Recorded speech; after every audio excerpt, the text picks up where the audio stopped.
In a psychologist's office, teenage boy Max says he wishes he could just be normal, but this is impossible.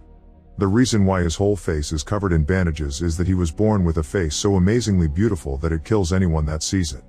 At least it isn't a painful death, since they usually are happy to have seen his pretty face. Max shares the story of his birth, explaining he killed the nurses and the doctor of the hospital that saw his face, but luckily his parents are immune to their son's beauty. The studies made that day revealed that his face is so beautiful that it causes a surge in hormones that immediately ends a person's life. For this reason, the family had to move to a small town and take as many precautions as possible, like deciding to homeschool Max to protect him and the other kids. Unfortunately, this resulted in Max growing up lonely and very sheltered. He's also awkward when interacting with people. His hobby is unusual too. He likes to do embroidery. The psychologist doesn't believe the story and forces Max to reveal his face. Suddenly, Max's parents hear a strange noise coming from the psychologist's office.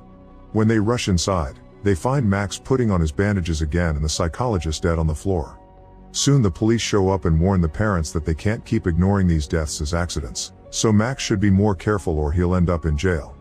While the adults talk, Max sees a brick and picks it up to bring home. Later at his house, Max's parents tell him they don't like him being at home all day and ask Max's only friend Dan to sign him up on a dating app, which annoys Max. Afterward in his room, Max asks Dan to hit him with the brick so he can stop being deadly beautiful. When Dan gets too distracted by his phone and the notifications from his dating apps, Max throws it to the ground, causing Dan to hit him like he wanted. Max ends up in the hospital with his mother, and in the waiting room, the mom reads in a magazine that they're looking for families to be hosts for exchange students, which could be a chance to bring another teen to the house for Max to have a friend. Max hates the idea and goes looking for another magazine, only to find the rack empty. A girl named Alex has the last magazine and decides to share it with him, prompting the two teens to chat for a while before Max is called by the doctor. Sometime later, Dan decides to try to cheer Max up by getting him a blind date. They meet the girl at the restaurant and Dan does some chatting to break the ice, but as soon as he leaves, things become incredibly awkward. The girl is clearly wary of his appearance, so to appear more friendly, Max gives her a handkerchief that he embroidered with her name. Things are starting to look better, but suddenly some noises warn them that Craig is causing trouble in the restaurant. The guy suddenly approaches their table and sits with them with the intention of flirting with the girl, but he sees Max's bandages and realizes he's the guy from the deadly stories. He's very rude and intimidating, so Max tries to leave to avoid trouble, accidentally knocking their drinks when he stands up. Craig throws the handkerchief in the liquid to make fun of Max and keeps pressuring him to reveal his face, going as far as pushing him against the table to oblige him. Thankfully, the restaurant staff uses that moment to finally kick Craig out. Then Max asks the girl for another date, but she's now scared of his face and turns him down. After such a disastrous date, Max thinks he'll never have a normal life and goes to try to end things. Suddenly Alex shows up and teases him for what he's doing, which starts a conversation about his life, candy, and Max's dream of swimming in a tub of jelly beans. In order to distract him, Alex invites Max to come with her and they take a bus to a retirement home, where he's introduced to Rosemary and Esther, two old ladies that have terminal conditions. However, they are still very lively, and the four of them have a wonderful afternoon together. While sharing tea and snacks, they learn Esther is trying to write one more book before she dies, but it's hard because of her Alzheimer's. After leaving the retirement home, Alex walks Max home, and Max wonders if they can see each other again, but Alex says no. Sometime later, Max is hanging out with Dan, who tells Max that he shouldn't give up. Since Max can't look for Alex on social media because he doesn't know her surname, Dan thinks he should hang around the spots he saw her at and try to bump into her. That night, Max makes an embroidery design about the bridge moment. The next morning Max decides to return to the bus stop and realizes Alex missed her ride on purpose. Alex is a bit wary of him at first, but then she agrees to have fun together. They go to the store and buy lots of jelly beans to fill the tub in Max's bathroom, finally fulfilling his dream. Prompted by this, Alex confesses she would love to swim in a river of jello. While enjoying the candy bath, Max finally lets her know about his deadly face, but Alex already suspected he was the guy from the stories. In return, Alex explains she has a rare cardiovascular disease that makes her allergic to endorphins. Excitement causes inflammation, and that causes her heart to grow. Then Alex shows that under her jacket she must always wear a monitor that tracks her heart size, and explains her body rejects emotions. For now, she's on an experimental medication to solve it. Hearing all this makes Max feel he finally has someone that understands his situation. Afterward, they go to watch a movie and get drunk during it, laughing at any single detail. Then they go to Max's home and Alex gets to admire his embroidery, which makes her ask him to make a design of her someday. Suddenly Alex comes too close to him and takes off his sunglasses, which scares Max for a second. Fortunately, his eyes alone can't kill people, and now the two teens are having a sweet moment that could end with a kiss. Unfortunately, at that moment Max's parents arrive and ruin the moment. The teens quickly pull apart, but the parents can tell what's going on and are in shock. Max's mother is so happy that Max finally met a girl that she hugs Alex. The parents also introduce them to Yushen, an exchange student that will be living with them from now on. She's also brought a cat with her. However, she's pretty antisocial and ignores the family most of the time. Even at dinner time, she orders her own food so she can eat alone. From then on, Max and Alex begin hanging out together all the time, and they often visit the retirement home to have tea or play games with Rosemary and Esther. One day the teens decide to go on a camping trip, and Max has an argument with his parents, who make him take Yushen with them. The next day, the group leaving for the forest ends up being composed of Max, Alex, Yushen, Dan, and his latest date. As always, Yushen ignores them, but the others have lots of fun exploring and taking pictures. When Alex accidentally hurts her hand with a branch, Max cuts some of his face bandages to wrap up her wound, which makes Alex's heart beat a little faster. Later in the evening, they set up camp, and Dan and his girl hide under a blanket for some privacy while Yushen sleeps.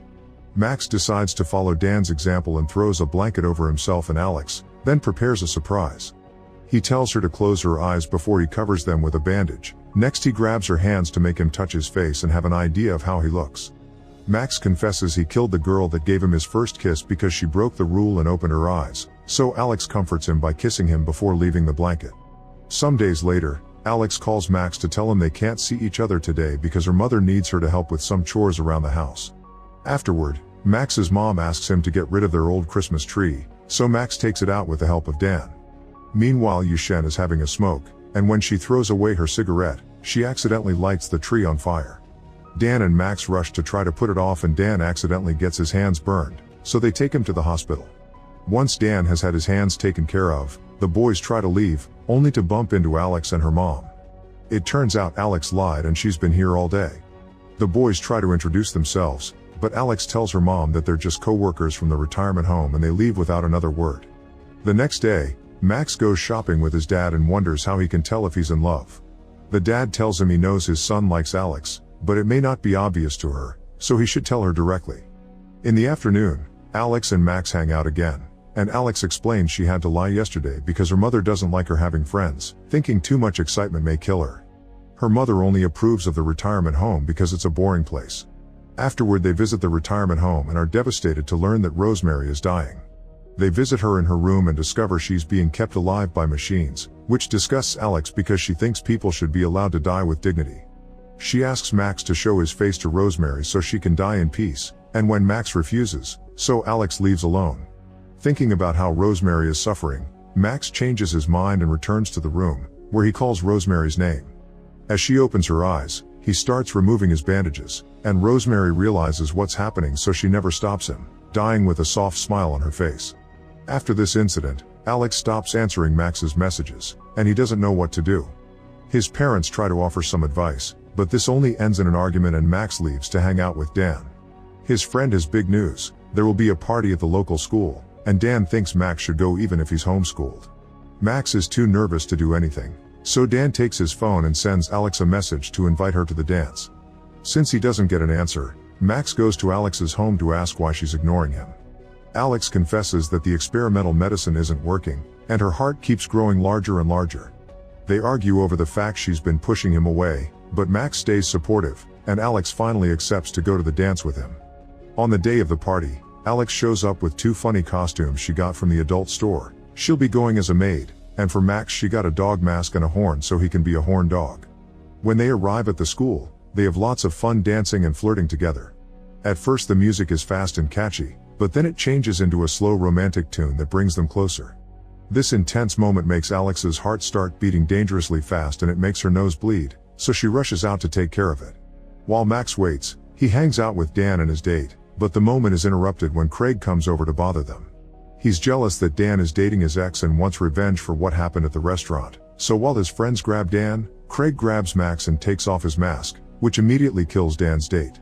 People start panicking while the police arrive to arrest Max, putting a bag over his head. On his way out, he notices Alex is being taken away by an ambulance. That night Max is kept in a cell. The next morning Max is freed and he goes to the hospital where Alex's mom hugs him to share the pain. Then Max visits Alex and learns that she had lied the entire time. She had been minimizing her illness. It turns out she actually has a terminal condition and she has known since she was a child that she would die around this age. Alex only has a few days left and hates being connected to a machine at the hospital, so she asks Max to reveal his face for her.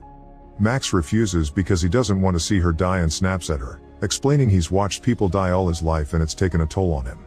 Then he leaves, refusing to hear her any longer. When Max gets home, he feels so upset that he uses the brick to get plastic surgery, but his parents immediately come to stop him. They hold him while he has a breakdown, but when the bandages slip down, he accidentally kills Yushen's cat. In the following days, Max ignores all of Alex's messages. Sometime later, Max joins Dan to pay their respects for the dead girl. Dan is grieving, yet he still takes a moment to scold Max for ignoring Alex, making him see that he'll miss the chance to say goodbye.